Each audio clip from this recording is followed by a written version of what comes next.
देखिए, हमारे पार्टी के पूर्व सांसद इम्तियाज़ भाई ने भी कहा कि महाराष्ट्र के औरंगाबाद में जब चुनाव आए थे तो अचानक से 5 बजे के बाद एक भीड़ इकट्ठा हो गई थी वोटरों की, जो नए नए चेहरे थे, अजब अजब तरह के लोग आके वोट डाल रहे थे। तब भी उन्होंने कहा कि यहाँ पे वो रिगिंग हो रहा है।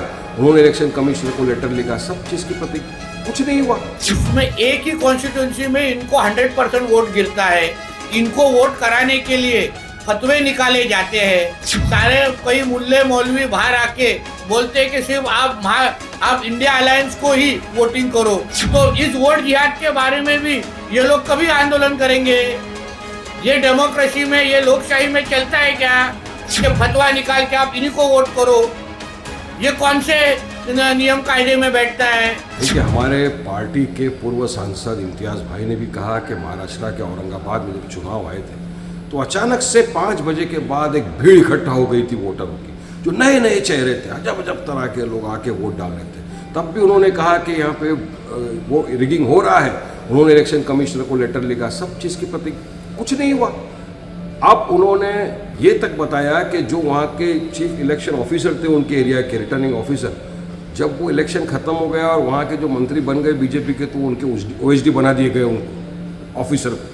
इस तरह की धांधली हो रही है। और अब विपक्ष ने, लीडर ऑपोजिशन ने, तमाम पार्टियों ने डेटा के साथ, फैक्ट के साथ, पूरी मीडिया के सामने, पूरी जनता के सामने ओपन कर दिया कि इस तरह की वोट चोरी हो रही है, धांधली हो रही है वोटरों में। एक रूम के अंदर 80-80 लोगों को दिखाया जा रहा है कि रह रहे उनके वोटर कार्ड है, जबकि वो रूम के अंदर 4 आदमी से ज़्यादा रहने की जगह नहीं है। एक के पास 4-4 वोटर कार्ड, एपिक नंबर, इतने सारे।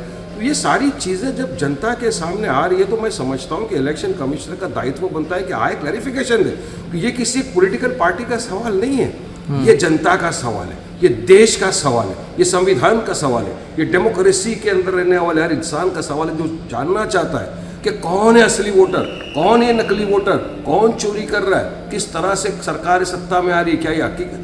तो free and fair poll, free and fair election का मतलब ही क्या रह गया?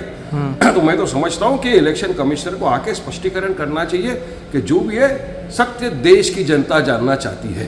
देखिए, ऐसा है, यही प्रोटेस्ट जब भी लोकसभा के बाद इनको वोट जिहाद के माध्यम से जब भी इनके सांसद चुन के आए, जब भी सारे के सारे उनके जो मतदार संघ थे, कॉन्स्टिट्यूंसी थे, MP कॉन्स्टिट्यूंसी थे, उसमें सिर्फ एक ही कॉन्स्टिट्यूंसी में जहां इनके पास ज़्यादा वोट इनको गिरे, फिर वो उस वोट जिहाद के बारे में इनको भी अपना मुंह खोलना चाहिए ना, कि किस तरीके से लोकसभा के बाद उसमें एक ही कॉन्स्टिट्यूंसी में इनको 100% वोट गिरता है।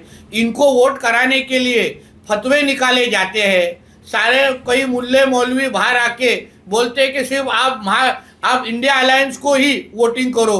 तो इस वोट जिहाद के बारे में भी ये लोग कभी आंदोलन करेंगे? ये डेमोक्रेसी में, ये लोकशाही में चलता है क्या कि फतवा निकाल के आप इन्हीं को वोट करो? ये कौन से नियम कायदे में बैठता है? इसके बारे में भी कभी तो मोर्चा निकालेंगे तो हमको भी लगेगा कि सच्ची लोकशाही बचाना चाहते हैं।